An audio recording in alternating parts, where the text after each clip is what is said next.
Salut à tous et bienvenue pour cette nouvelle vidéo. Aujourd'hui, moteur il manque un trait encore je crois, connu, le fameux Erzal gros diamètre pour moteur Moto Bécane AV7. J'ai en profité pour faire le 45 et le 47 mm en même temps, parce qu'en fait c'est quasiment les mêmes moteurs, et on va pouvoir voir les qualités et les défauts de l'un et de l'autre.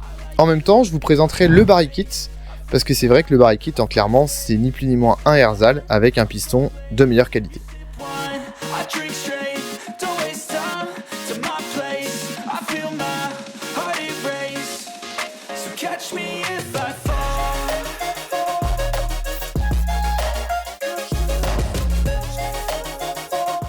Alors voilà les cylindres de la marque espagnole Erzal.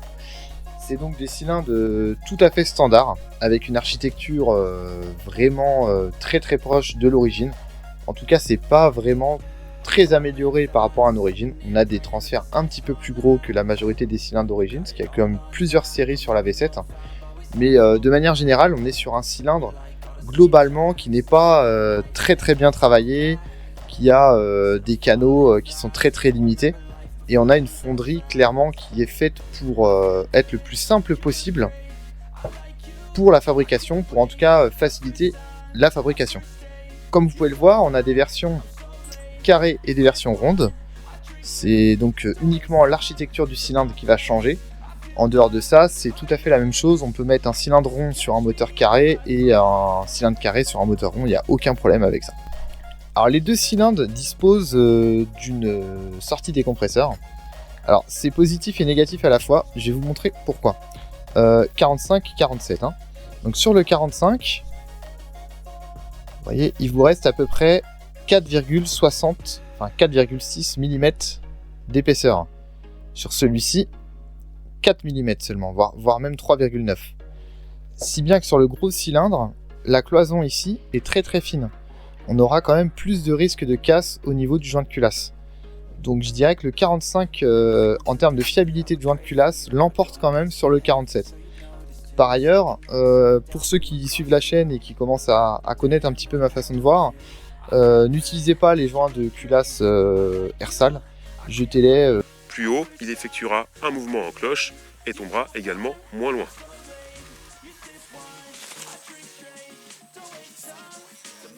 Hop là, j'ai traversé la carrière.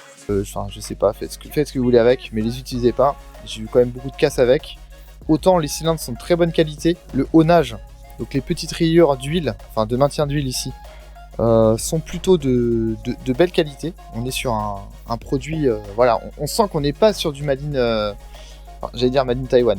Il y a des cylindres de très bonne qualité à Taïwan, mais on n'est pas clairement sur un truc bas de gamme. On est sur un produit de très belle qualité au niveau de l'alliage, du haunage et du Nicasil. Par contre, les joints, c'est catastrophique. Autre petite problématique, il n'y a pas de joint d'admission, il n'y a pas de joint d'embase, il n'y a pas de joint de pot d'échappement. Donc clairement, le cylindre n'est pas vraiment complet. On est donc sur deux bisegments, tout à fait standard. Alors, faut savoir que le diamètre 45 donne 66,48 cm3 sur la course d'origine, 41,8 mm, et 71,41 cm3 sur la course longue. Par contre, le 47 donne 72,52 cm3 sur la course d'origine, et il donne 77,89 sur la course longue. Vous voyez la différence comme sur une course longue, celui-ci donne 71, celui-ci 77, et sur la course origine, 66 et 72. Ça fait quand même une sacrée différence. Donc au niveau de l'architecture globale, en tous les cas, on est sur des cylindres très simples qui vont être destinés à faire pas de la puissance, mais du couple. Clairement, c'est le diamètre qui va faire le couple. Donc autre petite différence entre le 45 et le 47, comme vous pouvez le voir, le 45, il nous reste 2,4 mm de jupe, alors que le 47, il nous reste 1,5 mm de jupe. Automatiquement, on aura quand même plus de stabilité ici, à la chauffe, que ici. C'est indéniable. Alors par contre, il y a une étrangeté quand même. Ça, je trouve ça assez marrant.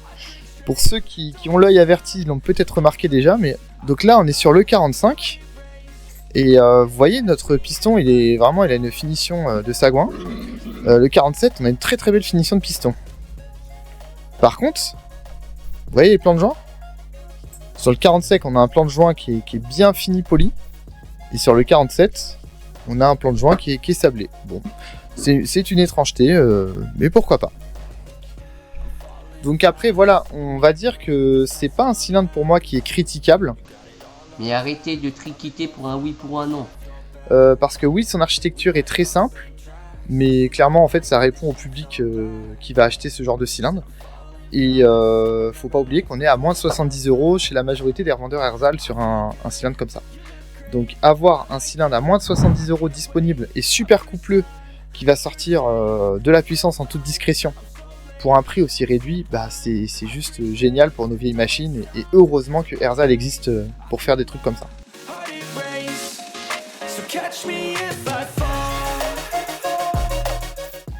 Alors on va discuter un petit peu des pistons. Alors on est sur 2 pistons qui sont quand même un petit peu lourds. On va les peser tout de suite, comme d'habitude. Pour ceux qui commencent à connaître ma cuillère de cuisinier, qui sert en fait à la base pour peser les galets en bord de piste et ce genre de petites pièces pour faire des réglages. Alors,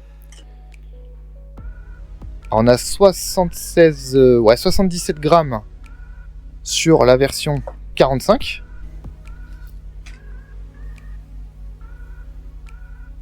Et 80 grammes sur la version 47. Alors comme ça, vous allez vous dire, ouais, c'est pas une grosse différence. Alors c'est quand même une différence, mais il y a surtout quelque chose qui me gêne un petit peu sur le 47. Je vais vous le montrer tout de suite. Au niveau de la longueur, on est sur 46. Alors que sur le 45, on est sur une longueur de 50. Et à vrai dire, la longueur de 50 sur ce type d'architecture moteur, elle est très importante. Parce que là, votre piston, c'est lui qui va venir remplacer le clapet. Donc en clair, quand il va descendre, il va venir fermer la lumière d'admission, ici. Parce que vous n'avez pas de clapet. Donc c'est lui qui va venir fermer votre lumière d'admission pour commencer à comprimer le bas moteur. Donc plus le piston est court, plus vous fermez tard. Et ben moi, personnellement, sur mes essais, c'est pas productif d'avoir un piston aussi court. Donc au final, le piston de 45 qui est un peu plus long, c'est quand même pas mal. Vous pouvez l'alléger en coupant les petites barrettes, parce que clairement elles servent à rien. Sur des pistons aussi renforcés que ça, il n'y a aucun problème au niveau des barrettes. On va en profiter pour regarder un petit peu les appairages. Voilà, c'est très bien, ça tombe doucement. Bon, on est pas mal sur les deux. Donc 2 pistons qui sont entre guillemets concurrents pour cette vidéo. Moi j'aurais quand même une tendance à préférer le piston un petit peu plus léger et un petit peu plus long pour mon moteur AV7. Clairement, je préférais. Donc dans les deux cas, on est sur de la segmentation très bas de gamme. Segmentation en fonte, épaisseur 1,5 mm. Faites très attention de bien faire votre jeu à la coupe sur ce genre de cylindre. Je vous conseille 0,15 grand minimum, parce que parfois les gens ne font pas leur jeu à la coupe et en général, ça se solde par une casse. Dans les deux cas, on est sur une hauteur compression tout à fait standard. On a 16 plus axe de 13 divisé par 2, ça fait 22,5. Donc on a 22,5 de compression dans les deux cas.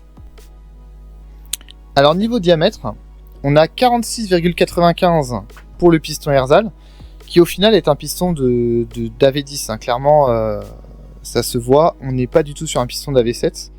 D'où le fait qu'il soit assez court. Et j'ai relevé 44,93 de diamètre pour le diamètre 45. Donc sur le diamètre 46, on a une belle écriture ici, 46,95. Là, on n'a pas de diamètre d'apposé. Alors évidemment, comme d'habitude chez Ersal, pas de cote A, B, C, D, etc. Pour garder un prix bas, des frais de gestion bas. Ils se contentent de proposer l'appairage de base. Et si votre jeu d'appairage cylindre piston est trop élevé, on jette et on recommence. Alors je vais parler rapidement du piston Barry-Kit parce que, à vrai dire, je suis en même temps en train de préparer un cylindre Barry-Kit. Donc je sors un cylindre Barry-Kit. Et alors là, surprise, comme vous pouvez le voir, il a été livré celui-ci avec un piston monosegment.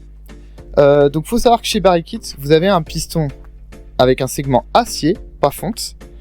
Et c'est un segment de 1 mm d'épaisseur. Donc en clair, quand vous achetez un cylindre Barry-Kit, c'est la même chose qu'un Ersal, mais avec un piston plus qualitatif et avec une segmentation acier. Et c'est toujours très très bien. Donc ça vous montre aussi que les pistons monosegments de chez Barry-Kit ou bisegments vont aussi dans les cylindres Airsal. Il n'y a aucun problème, vous pouvez interchanger les deux.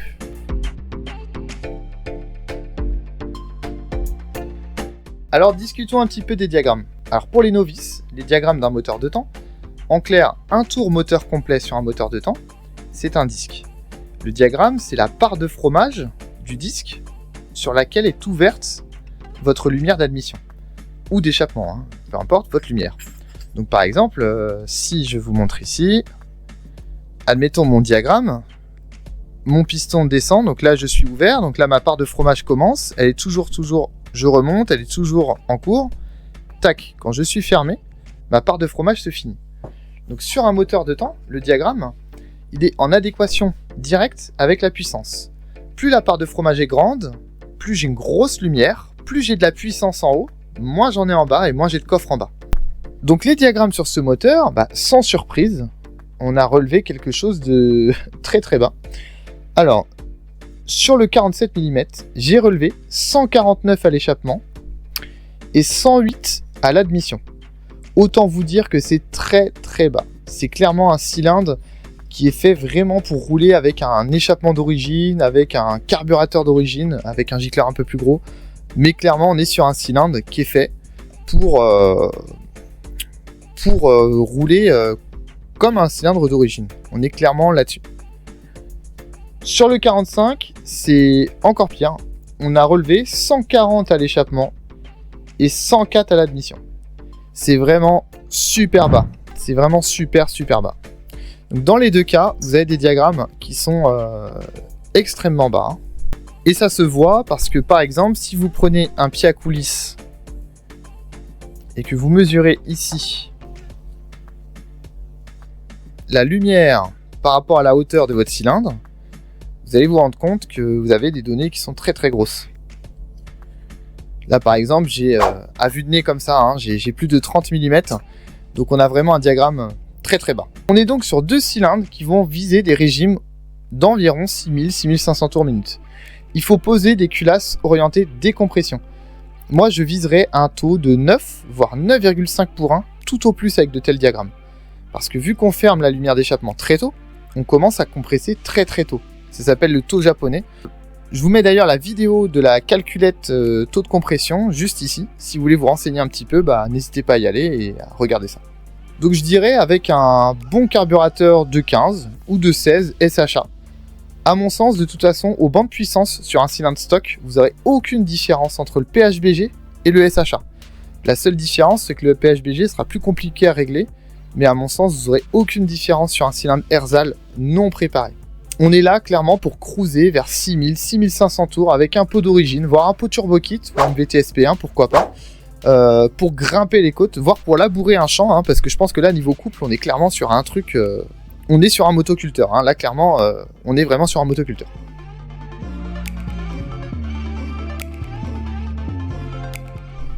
Alors bien évidemment, on va pouvoir améliorer tout ça. Dans cette vidéo, je ne vais pas vous parler du diagramme d'ouverture de lumière arrière. Gardons juste en tête que ce diagramme semble mieux niveau comportement avec un piston un peu plus long. C'est comme je vous expliquais tout à l'heure, le piston commence à fermer la lumière arrière à un certain moment, et vous voyez sur le 45, je vais essayer de vous le montrer, voilà, il commence à fermer dès qu'il descend.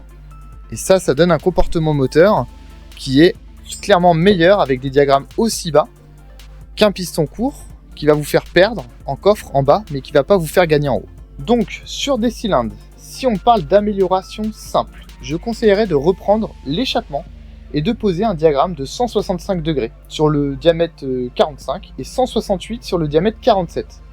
Ça me semble être la meilleure idée pour gagner en puissance. Vous irez chatouiller les 7500 voire les 8500 tours, ce qui reste encore assez discret. L'admission arrivera à suivre sans aucun problème. Avec cette préparation, vous pouvez rester sur un SHA 15 voire un SHA 16, un pot type origine qui va brider énormément, rappelons-le quand même, parce qu'on est sur un 2 temps, il faut détendre les gaz. Et si vous voulez gagner un petit peu de performance, mettez un MVT SP1 qui là va vous permettre de détendre les gaz et donc d'avoir de très très bonnes performances. Pour ceux qui veulent rester sur un look plutôt vintage et origine, mais qui veulent quand même passer sur un Polon, le MVT SP1, vous pouvez le peindre en noir mat et puis mettre de la bande thermique sur le coude, enfin, sur la corne. Pourquoi pas, il y a pas mal de gens qui font ça, et en général ça passe bien. Avec cette préparation, vous pouvez sans problème monter une culasse qui donne un taux de compression autour de 11:1. Et idéalement, je vous conseille un allumage type origine électronique Moriyama, pour avoir vraiment un bon rendu. Alors là, je vais vous montrer 2 cylindres avec cette petite amélioration, que vous puissiez apprécier un petit peu ce que ça donne. Alors voilà, un 45 et un 47 avec la modification. Je ne sais pas si vous arrivez à bien apprécier en vidéo.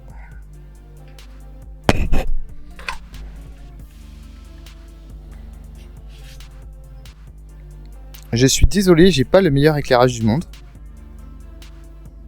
Voilà, vous voyez, on a un bel échappement qui est bien repris en largeur et en hauteur au niveau du diagramme. Et ça, mine de rien, ça change absolument tout.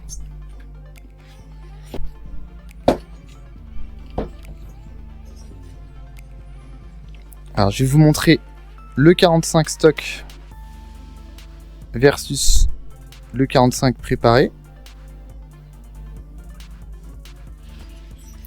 Et le 47 stock versus le 47 préparé.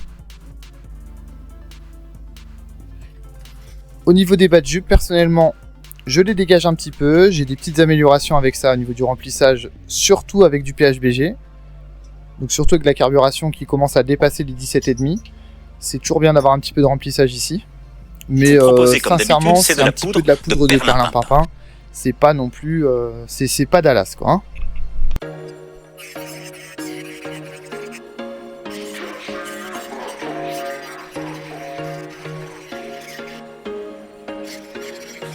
Once a day that I would pray for you. I'd go and misbehave just so you'd notice too. Sneaking looks up and down from across the room.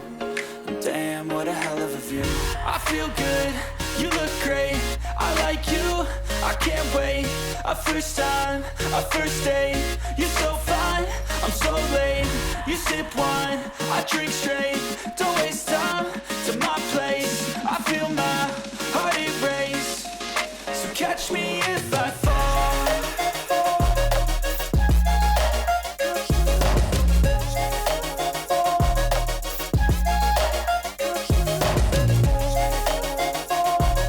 Alors quand on fait une préparation stage 1, il y a une petite chose aussi qu'on doit faire. Je ne sais pas si vous arrivez à bien voir. C'est bien vérifier qu'il n'y a rien qui soit accroché. Et là vous allez voir que justement ce cylindre là n'aurait pas duré longtemps du tout. Voilà ce qu'on avait accroché dans le piston. Donc là ce qu'on va faire quand on voit des choses comme ça, ce qu'il faut faire directement, c'est un petit ébavurage à l'intérieur du piston.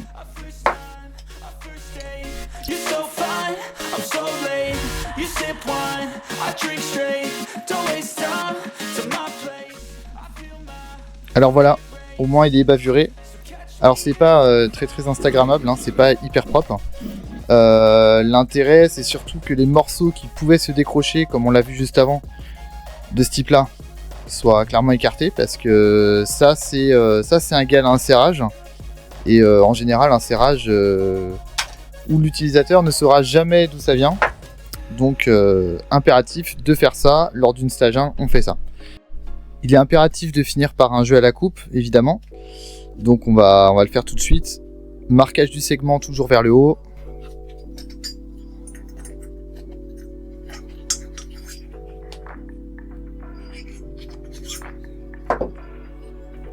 Cale de 0,20.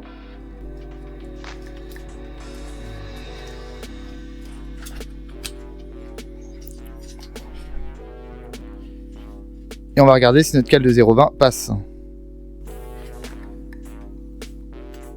Aucun souci pour le premier segment. Donc là, le danger est écarté. Maintenant, deuxième segment.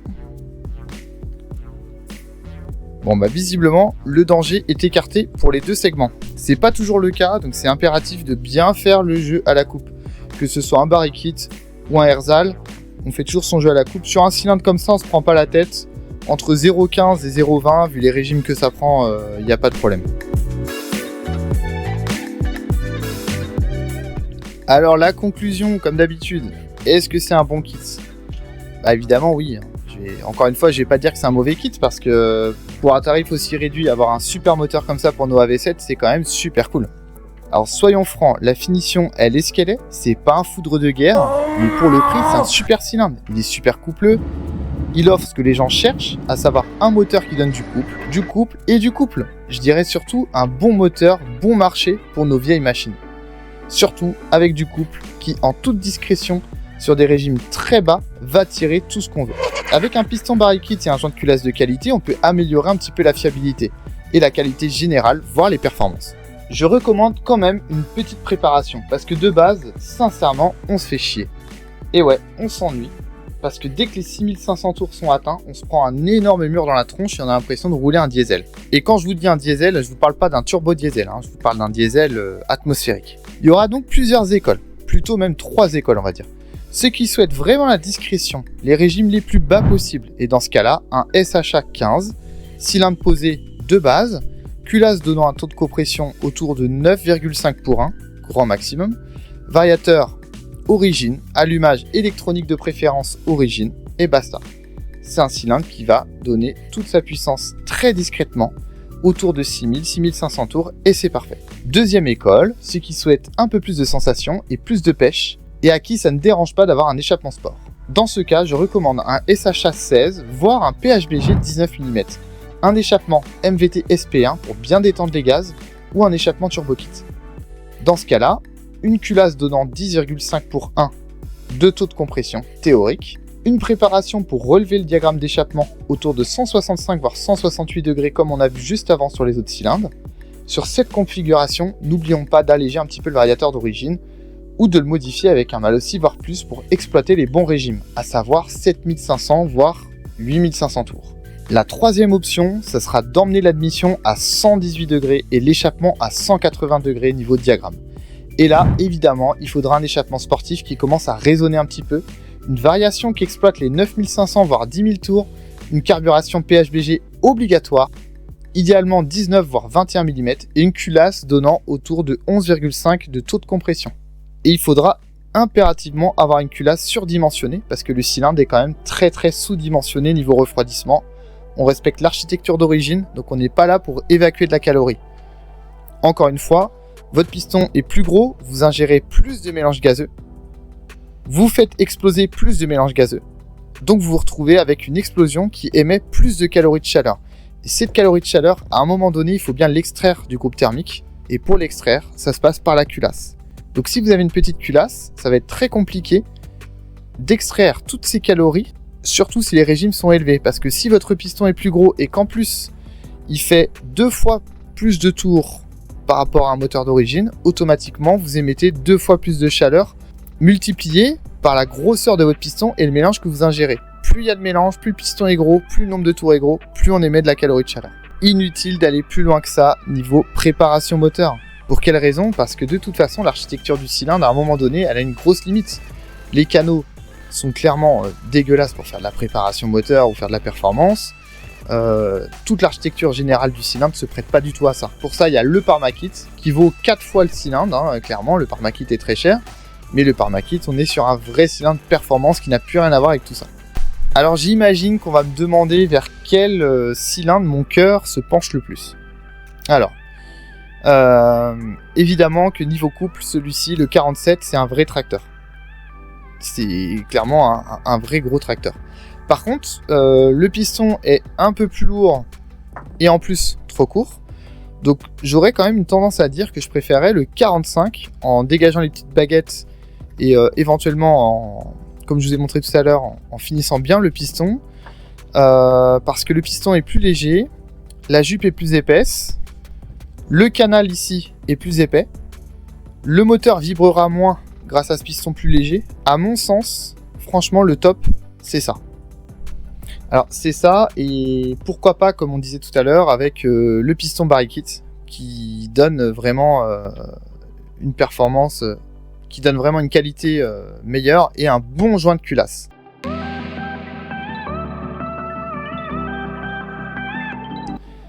Alors, je vais vous faire une dernière parenthèse. Ces moteurs-là, vous pouvez aussi les monter en course longue. surtout le diamètre 45, ça va vous donner une cylindrée, comme on le disait tout à l'heure, nettement plus élevée, et donc un couple qui va tirer mais tout ce que vous voulez, quoi. C'est clairement énorme. J'ai monté une quinzaine de moteurs en diamètre 45 avec la course longue RRD 44.9. Les résultats étaient toujours incroyables. On avait un moteur qui tirait à mort et c'était vraiment super agréable à rouler. Donc dans ce cas-là, ce que je vous recommande, c'est clairement de caler l'embase seulement de 1 mm.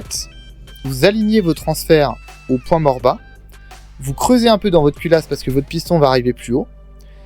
Et là, vous aurez vraiment quelque chose de super. Vous mettez en termes de diagramme autour de 115 à l'admission, 182 à l'échappement avec la course longue. Et là, vous allez avoir un truc qui va être vraiment exceptionnel. Et en plus, vous serez quasiment sur un moteur carré. Parce que le piston fait donc 44,93 et la course fait 44,9 en longue. Donc vous avez un moteur qui est clairement carré. Dans ce cas-là, attention, n'allez pas sur des taux de compression de fou. Limitez-vous autour de 10,5 voire 11 pour 1 et mettez une culasse d'AV10 qui a le même anthrax pour extraire plus de chaleur à la culasse parce que vous allez émettre automatiquement plus de calories de chaleur parce qu'il y a plus de frottement. Le piston va plus bas et monte plus haut. Dernier avantage avec la course longue, on parlait tout à l'heure de précompression. Sur ces moteurs-là, comme on disait, vous commencez à fermer votre lumière. Une fois que c'est fermé, là, vous commencez à précompresser. Quand vous ouvrez, vous aspirez le mélange.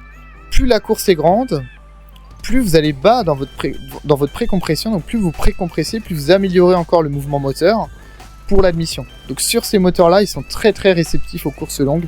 En plus, les courses longues sont quand même bien adaptées à des pistons un peu plus lourds. Donc clairement, moi, la course longue sur le moteur AV7, je valide à 100%. Surtout que sur la majorité des carters AV7 d'origine, il n'y a même pas besoin d'usiner pour passer une course longue. On arrive à la fin de cette petite vidéo. J'espère que ça vous a plu. N'hésitez pas à liker, à commenter, à partager. Faites vivre la chaîne, ça nous fera plaisir. Et surtout, abonnez-vous. Allez, à bientôt!